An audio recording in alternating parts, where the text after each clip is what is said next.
শুরুতেই আমরা দেখতেই পারতেছি একটা হাসপাতালের থমথমে আর ভারী পরিবেশ। চারদিকে কেমন যেন একটা পিনপতন নীরবতা, আর ভেতরে একদম টান টান উত্তেজনা কাজ করতেছে। হঠাৎ করেই জানতে পারি যে গোলাম নামের একজনকে কারা জানি গুলি করে দিছে। তার অবস্থা খুবই সিরিয়াস, চারদিকে একটা অস্থিরতা, আর ডাক্তাররা ইমার্জেন্সি রুমে তার অপারেশন করতেছে। বাইরে গোলামের মা আর পরিবারের লোকেরা একদম কান্নায় ভেঙে পড়তেছে। ডাক্তারদের কাছে বারবার জানতে চাচ্ছে রোগীর বর্তমান অবস্থা কেমন বা এখন কেমন আছে। ডাক্তার এসে বেশ গম্ভীর মুখে জানায় যে অপারেশন চলছে বৌমা, তবে অবস্থা বেশ ক্রিটিক্যাল। এইদিকে একদম অন্য একটা জায়গায় আমরা আরেকটা সিন দেখতে পাই। একটা লোক ফোন কানে দিয়ে তার বস বা স্যারকে আপডেট দিচ্ছে যে স্যার, আপনার নির্দেশ মতো লোক কম গেলেও কাজ একদম নিখুঁতভাবে হয়ে গেছে। আমি নিজের হাতে গোলামকে গুলি করে দিয়েছি, আর সে এখন মৃত্যুর সাথে পাঞ্জা লড়ছে। এইদিকে হাসপাতালে গোলামকে বাঁচানোর জন্য ডাক্তারদের অনেক ছোটাছুটি শুরু হয়ে যায়, কারণ জরুরি ভিত্তিতে তার জন্য ও পজিটিভ রক্তের দরকার হয়ে পড়ে। তখন একটা মেয়ে নিজের জীবনের মায়া না করে একদম সাথে সাথে এগিয়ে আসে। মেয়েটা ডাক্তারকে বলে যে তার রক্তের গ্রুপ ও পজিটিভ, আর সে রক্ত দিতে পুরোপুরি প্রস্তুত। ডাক্তাররা যেন তাড়াতাড়ি তাকে নিয়ে যায়।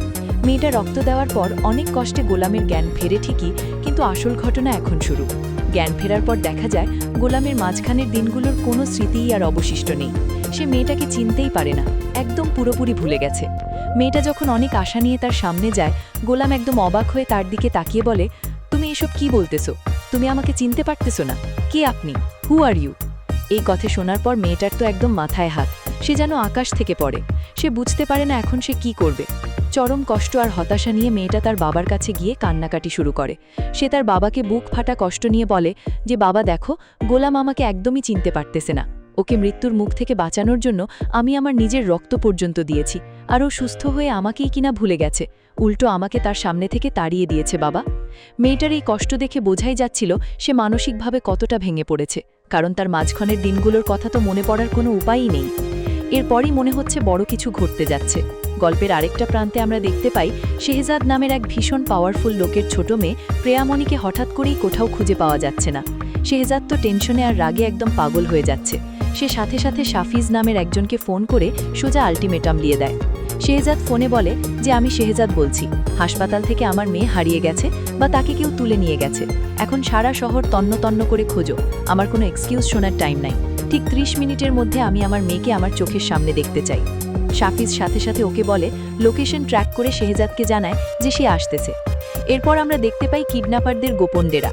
সেখানে কিছু গুন্ডা মেয়েটাকে আটকে রেখেছে, আর তাদের মধ্যে কথাবার্তা চলছে যে এই মেয়েটাকে এখানে বেশি দিন রাখা একদমই নিরাপদ হবে না, তাই খুব তাড়াতাড়ি তাকে অন্য কোথাও বিক্রি করে দিতে হবে। ঠিক তখনই সেখানে শেহজাদ এসে হাজির হয়। শেহজাদ রাগে গজগজ করতে করতে গুন্ডাদের লিডারকে বলে যে এইবার বুঝবি তুই শেহজাদ কি জিনিস, তোরা আমার মেয়েকে বিক্রি করার আগে তোরাই আজ বিক্রি হয়ে যাবি। এরপর শেহজাদ সেখানে একদম ধুমধুমার মারপিট শুরু করে দেয়। গুন্ডারা শেহজাদের মাইর খেয়ে মাটিতে লুটিয়ে পড়ে আর ভাই ভাই বলে চিৎকার করতে থাকে। শেহজাদ তখন তাদের উদ্দেশ্যে বলে যে তোদের এই মেয়েকে কিডন্যাপ করার আগে অন্তত একবার খোঁজ নেওয়া উচিত ছিল যে ওর বাপটাকে। ওর বাপ শেহজাদ চৌধুরী, যার গায়ে হাত দেওয়ার সাহস এই শহরে কারো নাই। শেহজাদ সবাইকে আচ্ছা মতো মারলেও গুন্ডাদের লিডারকে ছেড়ে দেয়, কারণ সে ছিল একজন মহিলা। শেহজাদ সোজা বলে দেয় যে আমি চাইলেই এই গুলিটা তোর বুকে করতে পারতাম, কিন্তু তুই মহিলা দেখেই তোকে আজকের মতো জ্যান্ত ছেড়ে দিলাম। হঠাৎ করেই গল্পের মোড় একদম অন্যদিকে ঘুরে যায়। দেখা যায় কেউ একজন লকারের লোকেশন খুঁজছে। সে লোকটা ফোনে কথা বলতে বলতে বলছে যে মরার আগে আমার যে কোনো মূল্যে লকারের লোকেশন দরকার হলে সব খুলে দাও। সে আরও নির্দেশ দেয় যে লোকটা বেঁচে আছে নাকি মরে গেছে সেটা আগে চেক করো, যদি মরে গিয়ে থাকে তাহলে বাকি সবাইকে দুনিয়া থেকে সরিয়ে দাও বা মেরে দাও। এরপর ওই লোকটা একটা হসপিটালে ফোন করে ইনফরমেশন নেওয়ার জন্য। সে রিসেপশনে জিজ্ঞেস করে যে গতকাল কি আপনাদের হসপিটালে গুলিবিদ্ধ অবস্থায় কেউ ভর্তি হয়েছিল কিনা। রিসেপশন থেকে যখন বলা হয় যে হ্যাঁ, শেহজাদ চৌধুরী নামের একজন ভর্তি হয়েছিল, তখন লোকটা জানতে চায় সে বেঁচে আছে কিনা। হসপিটাল থেকে কনফার্ম করা হয় যে শেহজাদের অপারেশন সাকসেসফুল হয়েছে আর সে এখন বেঁচে আছে। এটা শোনার পর লোকটা থ্যাংক ইউ সো মাচ বলে ফোন কেটে দেয়। এখন তার মেইন টার্গেট হচ্ছে যে কোনো উপায় লকারের লোকেশন বের করা।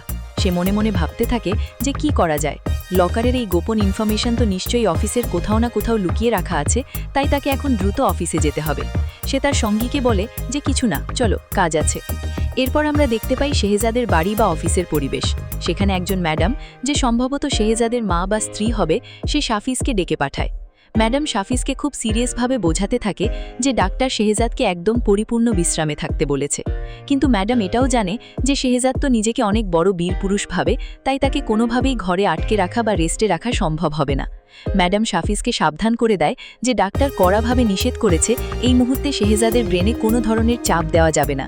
ম্যাডাম শাফিজকে ডাকার আসল কারণটা এবার খুলে বলে। শেহজাদের যেহেতু স্মৃতি হারিয়ে গেছে, তাই এই গত ৬-৭ মাসে তাদের জীবনে যা যা ঘটনা ঘটেছে তার সবকিছুই শেহজাদের কাছ থেকে গোপন রাখতে হবে। শাফিজ এটা শুনে একটু অবাক হয়ে যায় আর জিজ্ঞেস করে যে কি বলেন ম্যাডাম। তখন ম্যাডাম ক্লিয়ার করে বলে যে আমি চিরজীবনের জন্য এসব লোকাতে বলছি না, সময় মতো আমি নিজে আস্তে আস্তে ঠান্ডা মাথায় শেহজাদকে সবকিছু বুঝিয়ে বলবো। কিন্তু আপাতত তুমি প্লিজ ভুলেও শেহজাদকে এই গত কয়েক মাসের কোনো কথা বলবে না, একদম চুপ থাকবে। শাফিজ তখন রাজি হয়ে যায় আর বলে যে ম্যাডাম আপনি যেভাবে বলবেন সেভাবেই হবে। এরপর আমরা চলে যাই শেহজাদের আন্ডারওয়ার্ল্ডের অন্ধকার দুনিয়ায়। শেহজাদ এতদিন পর কোথা থেকে হঠাৎ করে ফিরে আসলো সেটা নিয়ে তার বিরোধী পক্ষের লোকেরা বেশ চিন্তায় পড়ে যায় আর কানাঘুষা করতে থাকে যে এতে লাভ কি। শেহজাদ সোজা তার গোল্ড স্মাগলিংয়ের সাথে জড়িত সব মাফিয়া আর পার্টনারদের নিয়ে একটা বড়সড় মিটিং ডাকে।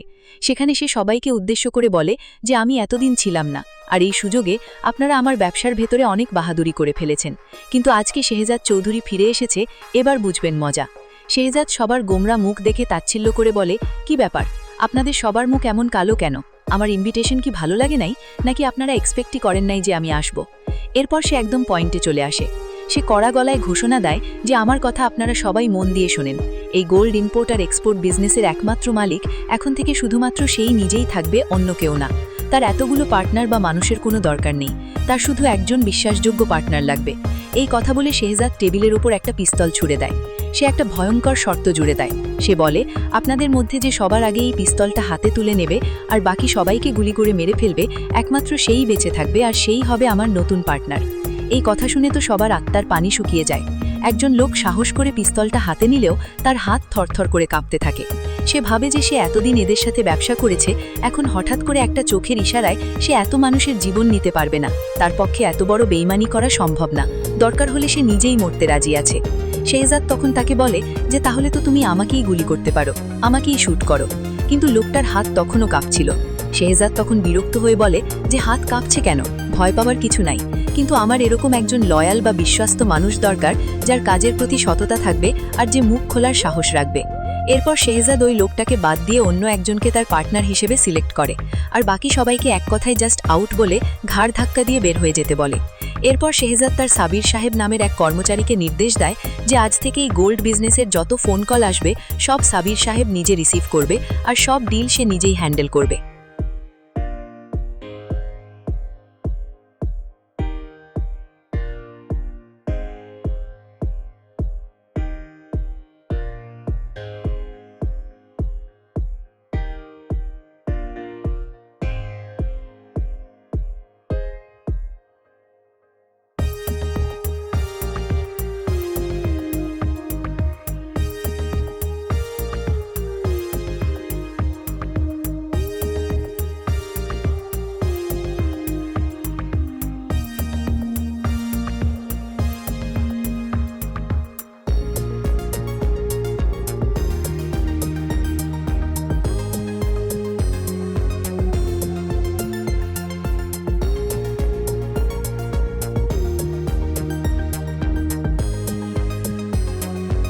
এদিকে দেখা যায় কেউ একজন ফোনে শেহজাদের স্ত্রীর সাথে কথা বলছে, যাকে সে ভাবি বলে ডাকছে।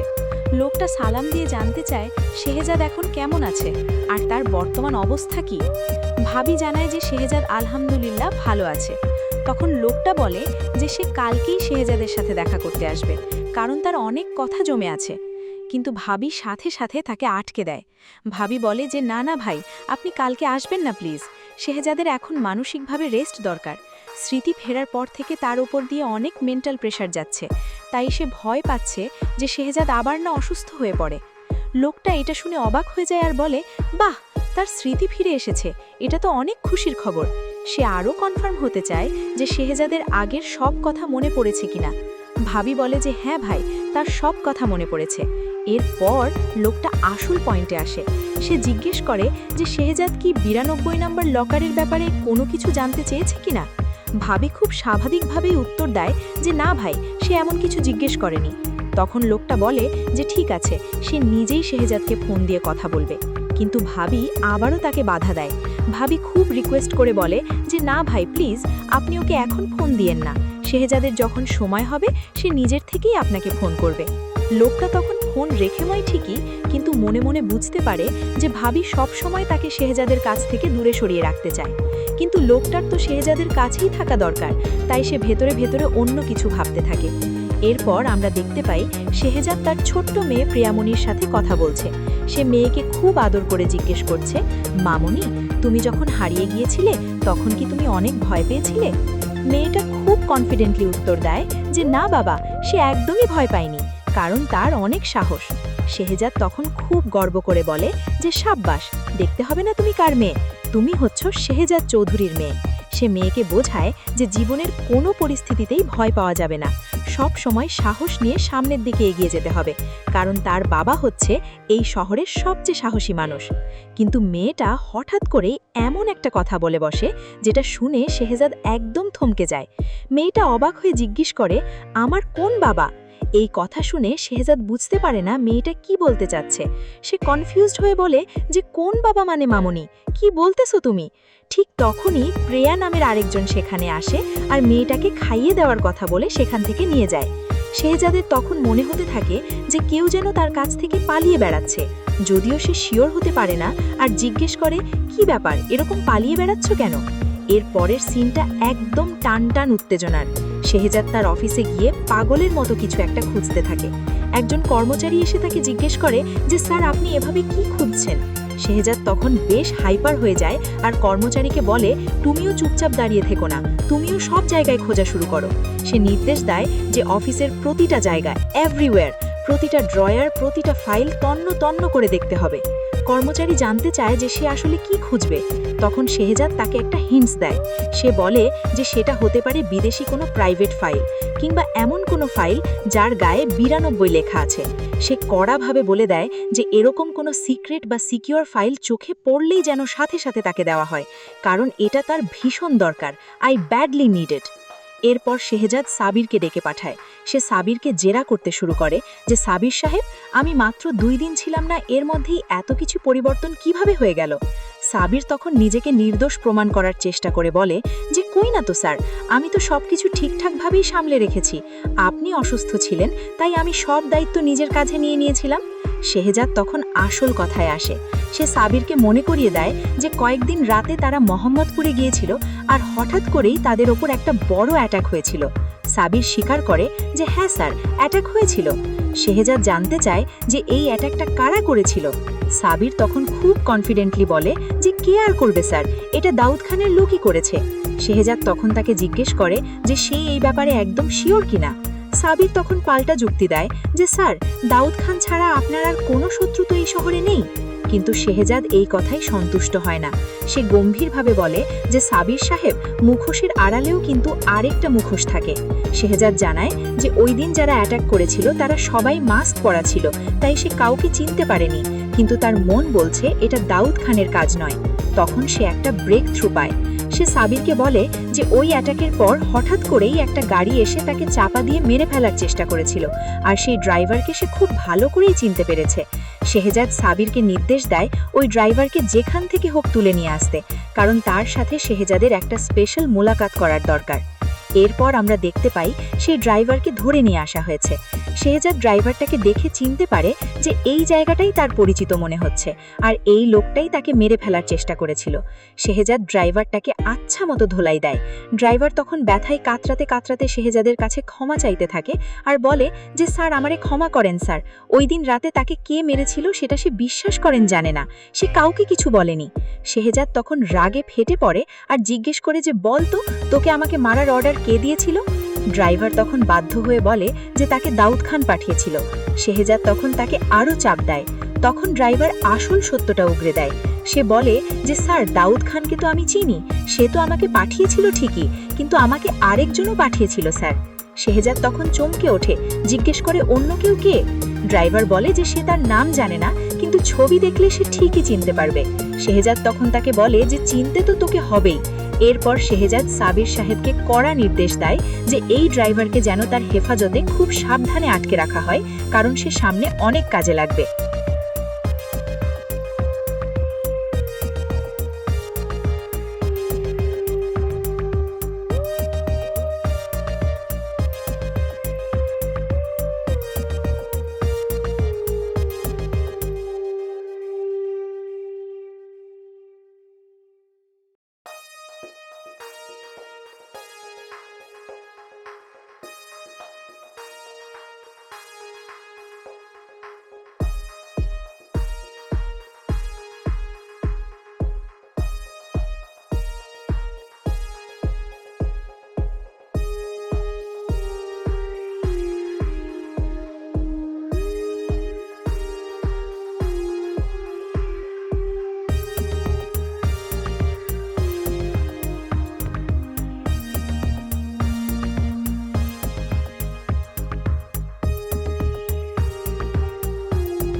রাতের বেলায় আমরা শেহজাদ আর তার স্ত্রী ফাতেমার মধ্যে একটা অদ্ভুত দূরত্ব দেখতে পাই। শেহজাদ ফাতেমাকে বলে যে এতদিন তুমি অনেক কষ্টে ছিলা, তাই না? ফাতেমা খুব ক্যাজুয়ালি উত্তর দেয় যে এটা নর্মাল বিষয়, সমস্যা নাই, তুমি যে এখন সুস্থ আছো এটাই আল্লাহর কাছে লাখ লাখ শুকরিয়া। কিন্তু ফাতেমা শেহজাদের থেকে বেশ দূরে দূরে অবস্থান করছিল। শেহজাদ তখন অবাক হয়ে জিজ্ঞেস করে যে তুমি এত দূরে কেন, কাছে আসো। ফাতেমা তখন বাহানা দেওয়া শুরু করে। সে বলে যে দেখো তুমি তো এখনো পুরোপুরি সুস্থ হওনি, কয়দিন আগে মাত্র এত বড় একটা অ্যাক্সিডেন্ট থেকে উঠে আসলা, আমার মনে হয় কিছুদিন তোমার রেস্ট নেওয়াই বেটার। কিন্তু ফাতেমার অভিযোগ হলো শেহজাদ কোনো কথাই শুনছে না, যা ইচ্ছা তাই করে বেড়াচ্ছে, যেটা একদমই ঠিক না। শেহজাদ তখন তাকে আশ্বস্ত করার চেষ্টা করে বলে যে সে বুঝতে পেরেছে এতদিন সে ছিল না বলে সবকিছু অগোছালো হয়ে গেছে, কিন্তু ফাতেমা যেন টেনশন না করে, আস্তে আস্তে সব ঠিক হয়ে যাবে। ফাতেমা তখন শেহজাদকে শুয়ে পড়তে বলে, কিন্তু শেহজাদ আবারও জিজ্ঞেস করে যে তুমি এত দূরে কেন? ফাতেমা বলে যে কই না তো, কাছেই তো আছি। ফাতেমা আবারও রিকোয়েস্ট করে যে শেহজাদের শরীরে এখনো অনেক ক্ষত আছে, কাছাকাছি শুলে যদি কোনোভাবে হাত লেগে যায় তাহলে সে ব্যথা পাবে, তাই এই কয়দিন ফাতেমা একটু দূরেই থাকতে চায়। শেহজাদ তখন বিরক্ত হয়ে যায়। সে বলে ফাতেমা তুমি এমনভাবে কথা বলছো যেন মনে হচ্ছে তুমি আমার মা। সে বলে যে সে নিজের টেক কেয়ার করতে পারবে, এটা নিয়ে ফাতেমার এত চিন্তিত হওয়ার দরকার নাই। তখন ফাতেমা একটু ইমোশনাল হয়ে বলে আমি ছাড়া কে চিন্তা করবে শুনি? শেহজাদ তখন হাল ছেড়ে দিয়ে বলে ওকে ম্যাডাম, আপনি যেভাবে বলবেন সেভাবেই হবে, এবার খুশি? এরপরেই গল্পের সবচেয়ে বড় টুইস্ট আমরা দেখতে পাই। ফাতেমা শেহজাদের মায়ের কাছে যায়। মা তাকে জিজ্ঞেস করে কি হয়েছে বৌমা, কিছু বলবে? ফাতেমা তখন খুব গিল্টি ফিল নিয়ে মাকে বলে যে মা আপনার ছেলে তো বারবার আমার কাছে আসতে চাচ্ছে। মা তখন স্বাভাবিকভাবেই বলে যে সে এতদিন পর সুস্থ হয়ে ফিরেছে, সে তো তোমাকে কাছে ডাকবেই। তখন ফাতেমা আসল সত্যটা ফাঁস করে দেয়। সে বলে যে কিন্তু আমি কি এখন আর ওর বৈধ স্ত্রী আছি? মা এটা শুনে একদম থমকে যায়, বলে এর মানে কি? ফাতেমা তখন কাঁদতে কাঁদতে বলে যে আমি তো শরীয়ত মোতাবেক ওই ইশাদ নামের ছেলেটাকে বিয়ে করেছিলাম, তাহলে তো আমি আর এখন শেহজাদের বৈধ স্ত্রী নই। মা তখন তাকে বোঝানোর চেষ্টা করে যে তুমি তো বলেছিলে বৌমা যে এই বিয়েটা ছিল শুধুমাত্র শেহজাদের কাছে যাওয়ার একটা রাস্তা। ফাতেমা বলে যে হ্যাঁ, কাছে যাওয়ার রাস্তা ছিল ঠিকই, কিন্তু বিয়ে তো হয়ে গেছে, এখন কি করতে হবে? ফাতেমা মাকে প্রস্তাব দেয় যে তাদেরকে আবার নতুন করে বিয়ে করতে হবে। মা তো এটা শুনে একদম আকাশ থেকে পড়ে যায়। মা বলে যে তুমি এসব কি বলছো বৌমা? ফাতেমা তখন তার কষ্টের কথা জানায়। সে বলে যে একটা উদ্দেশ্য হাসিল করতে গিয়ে সে তাদের নিজেদের সম্পর্কটাই নষ্ট করে ফেলেছে। সে রিশাদকে বিয়ে করেছে, আর অন্য কাউকে বিয়ে করা মানে সে তো আর শেহজাদের স্ত্রী রইল না। ফাতেমা সাফ জানিয়ে দেয় যে সে এভাবে শেহজাদের সাথে সংসার করতে পারবে না, তার কাছে এটা খুব গিল্টি ফিল হচ্ছে। সে মাকে রিকোয়েস্ট করে এর একটা সমাধান করে দিতে আর শেহজাদকে ব্যাপারটা খুলে বলতে, কিন্তু মা তো শেহজাদকে জমের মতো ভয় পায়। মা বলে যে না না বৌমা, আমি এসব কথা তাকে বলতে পারবো না। আমি তাকে গিয়ে কি বলবো?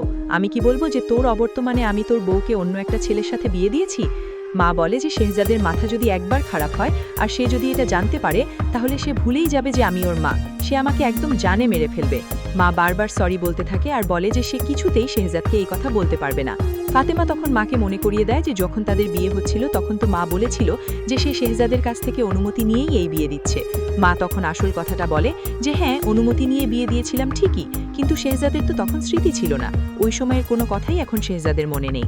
ফাতেমা তখন কান্নাজড়িত কণ্ঠে বলে যে মা, এইভাবে সংসার করলে আমার কাছে মনে হবে আমি কোনো পরপুরুষের সাথে সংসার করছি, আমি এসব পারবো না মা। সে মাকে বারবার রিকোয়েস্ট করতে থাকে যে মা প্লিজ আপনি একটু গিয়ে শেহজাদকে বুঝিয়ে বলেন, সে আপনাকে কিছু বলবে না, কিন্তু মা ভয়ে কাঁপতে থাকে আর ফাতেমাকে বোঝানোর চেষ্টা করে। গল্পের শেষের দিকে আমরা দেখি সাবির সাহেব খুব সিরিয়াস একটা খবর নিয়ে শেহজাদের কাছে আসে। সে শেহজাদকে বলে যে স্যার, আপনি এতদিন কোথায় ছিলেন? এদিকে তো বিশাল কাহিনী ঘটে গেছে। শেহজাদ জানতে চায় যে কি হয়েছে। সাবির তখন বলে যে স্যার আপনি দুবাইতে অনেক দিন ধরে যান না আর আপনার সাথে আমরা কোনো যোগাযোগও করতে পারছিলাম না। এই সুযোগে ইবনে খলিল নামের একজন আপনার দুবাইয়ের চেয়ারে বসে পড়েছে আর আপনার ব্যবসায় হাত দিয়েছে। এই কথা শোনা মাত্রই শেহজাদ রাগে ফেটে পড়ে। সে হুঙ্কার দিয়ে ওঠে যে আমি না থাকলে আমার জিনিস অন্য কেউ ধরবে, এত বড় সাহস কিভাবে হয় আরেকজনের। শেহজাদ সোজা বলে দেয় যে আমার জিনিস মানে সেটা একান্তই আমার জিনিস, আমি বেঁচে থাকলেও সেটা আমার, আর আমি মরে গেলেও সেটা আমারই থাকবে। শেহজাদ সাবিরকে একটা ভয়ঙ্কর নির্দেশ দেয়। সে বলে যে তুমি একটা কাজ করো, ওই ইবনে খলিলকে মেরে বস্তায় ভরে ঝুলিয়ে রাখো, বাকিটা আমি নিজে দেখতেছি। একদম শেষ দৃশ্যে আমরা দেখতে পাই শেহজাদের মা খুব ভয়ে ভয়ে শেহজাদের কাছে আসে। মা এসে ডাকে, মা কিছু বলবা? শেহজাদ তখন তার মাকে দেখে জিজ্ঞেস করে যে মা কিছু বলবা? মা তখন খুব ইতস্তত করে বলে যে হ্যাঁ জীবনে, মানে তোর সাথে আমার একটা কথা ছিল। শেহজাদ তখন খুব ক্যাজুয়ালি জিজ্ঞেস করে যে কি কথা বলো। মা হয়তো তখন ওই বিয়ের কথাটা বলে দেয় অথবা এমন কিছু বলে যেটা শুনে শেহজাদের পায়ের তলা থেকে মাটি সরে যায়। শেহজাদ শুধু অবাক হয়ে বলে ওঠে, ওয়াও ওয়াও আল্লাহ। আর এই চরম সাসপেন্স আর চমকের মাধ্যমে পুরো গল্পের কাহিনীটা এখানেই শেষ হয়ে যায়।